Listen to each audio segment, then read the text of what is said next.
सबसे पहले पूर्णिमा जी आपसे, ये जो बीजेपी की जो जो राष्ट्रीय कार्यकारिणी की बैठक हो रही है, क्या जिन चुनौतियों का मैंने की ओर इशारा किया, क्या वो सच है? क्या बीजेपी आज कॉन्फिडेंस के साथ कह सकती है जिस तरीके से गुजरात में जीत दर्ज की थी, उसी तरीके से मध्य प्रदेश, राजस्थान, छत्तीसगढ़ और कर्नाटक में जीत हासिल कर लेंगे?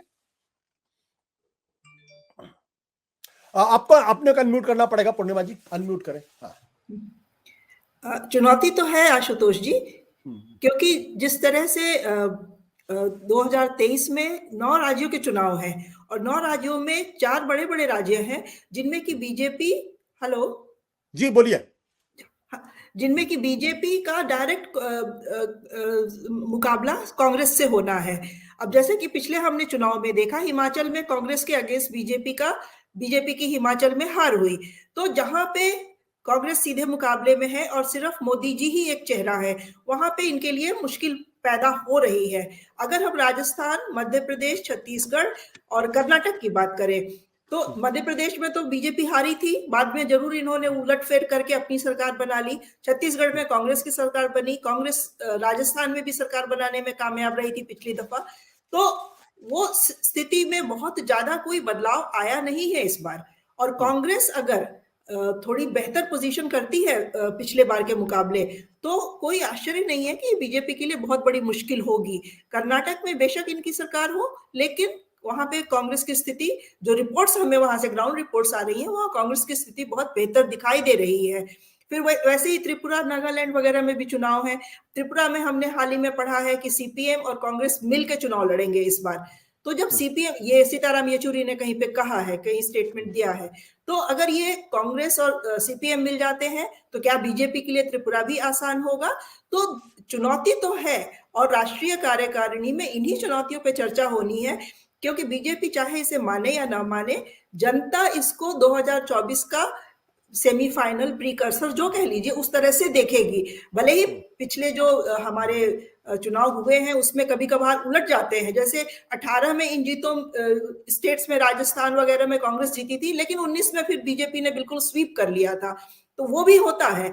लेकिन अभी 24 में सिचुएशन थोड़ी डिफरेंट हो सकती है, क्योंकि इस समय कांग्रेस थोड़ी अपनी कंडीशन इंप्रूव करने की कोशिश भी कर रही है, और अगर हिमाचल का हम एक पैमाना देखें तो उसमें थोड़ी सी सुधार की गुंजाइश हो रही है।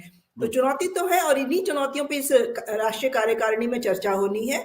आज रविशंकर प्रसाद ने ब्रीफ करते हुए कहा भी है कि जेपी नड्डा ने शायद 1.3 लाख बूथ्स के ऊपर ज्यादा काम करने के लिए नसीहत दी है पार्टी कार्यकर्ताओं को, क्योंकि वो बूथ इनको अपने कमजोर बूथ लगते हैं। तो जब ऑफिशियली एक एडमिट किया जा रहा है कि हाँ ये हमारे कमजोर एरिया है, हमें इन पे काम करना चाहिए, तो चुनौती के रूप में ये जरूर ले रहे हैं 2023 के इन स्टेट इलेक्शंस को। बिल्कुल। प्रिया, ये प्रधानमंत्री ने जो आज रोड शो किया, इसको आप कैसे इंटरप्रेट करेंगे? ये road show in fact Ashutosh Delhi में किया है, and it's very important because Delhi में अरविंद केजरीवाल चीफ मिनिस्टर हैं, और जो उनको दोहा है, जो अभी आम आदमी पार्टी नहीं है, तो मुझे उस लेकिन अरविंद केजरीवाल का है, हेडलाइंस ग्रैब करते हैं।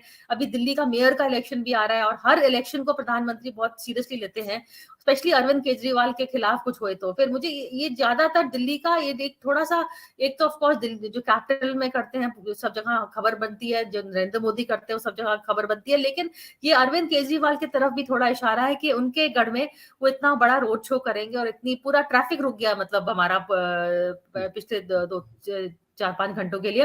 तो इसको लेके मेरे ख्याल Arvind Kejriwal really is the target. और जो आपकी जो दूसरी बात हुई, जो आपने कहा था कि 2023 और 2024 का, 2023 में आशुतोष जो 4 बड़े स्टेट्स को हम देखें तो उसमें कांग्रेस 3 स्टेट्स जीत सकती है, कर्नाटक, छत्तीसगढ़, मध्य प्रदेश में भी उनकी चांस बड़ी अच्छी है। मेरी कमलनाथ से भी बात हो रही थी, ही इज ऑल्सो होपफुल, और बाकी लोग भी कह रहे हैं कि मध्य प्रदेश में चांस है। राजस्थान शायद उनका वीक पड़ जाएगा, लेकिन प्राइम मिनिस्टर मोदी का ये तो अभी ऑप्टिक्स है। उनका जो असली कैंपेन होगा आशुतोष, वो 2023 के बाद होगा। 2024 1 जनवरी को राम मंदिर बनेंगे, बट में वो वेलफेयर स्कीम वगैरह करेंगे, और फिर कहानी आगे बढ़ेगी। तो अभी वो जैसे कि हमने कहा सेमीफाइनल्स के हलाए जाते हैं, लेकिन सेमीफाइनल्स होते नहीं है। उनको प्रॉब्लम भी नहीं होगी अगर जीत जाए, क्योंकि उनका असली खेल है 2024, इसीलिए दिल्ली का रोड शो और बाकी इस तरह के ऑप्टिक्स हैं, उनको एक ही इलेक्शन में सबसे ज्यादा इंटरेस्ट है, वो है उनका 2024 में कमबैक। और स्टेट इलेक्शन में जो होता है उसमें बीजेपी को ऑफ कोर्स चिंता तो होती है, लेकिन इतनी बड़ी चिंता नहीं है उनको, बेसिक फोकस उनका 2024 ही है, और ये आज का रोड शो भी 2024 के लिए ही था। सत्य हिंदी का ऐप डाउनलोड करें गूगल प्ले स्टोर पर।